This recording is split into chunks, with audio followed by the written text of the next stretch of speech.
Good evening, everyone. I hope you're doing well. I wanted to talk to you today about the US government and their need to borrow $11 trillion next year in 2026. And of course, this isn't a problem limited to the United States government. All governments are generally accumulating exponential debt.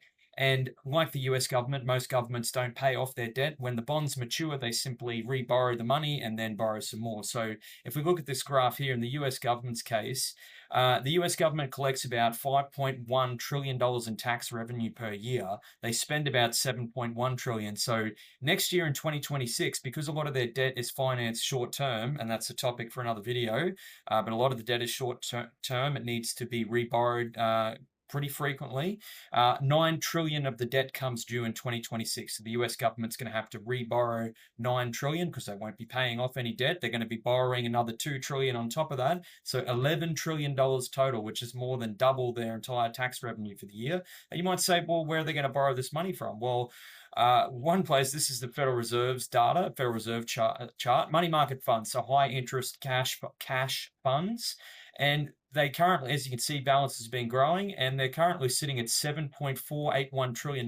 Now, most of this money is probably already in short-term US government debt to get that higher rate of interest relative to some other market rates or what you could get in a regular savings account with the bank.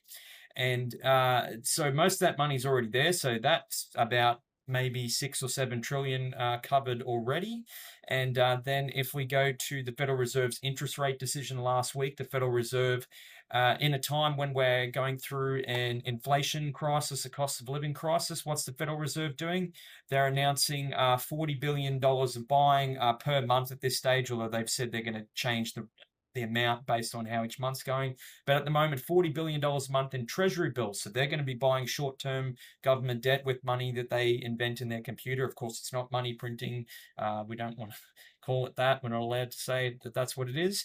And for all of you who are big fans of crypto, what you may not realize is that when you're trading on a crypto exchange, so when you sell your Bitcoin or your Ethereum and your balance shows cash at the top, it's not actually cash. You're in US dollar stable coins, such as Tether.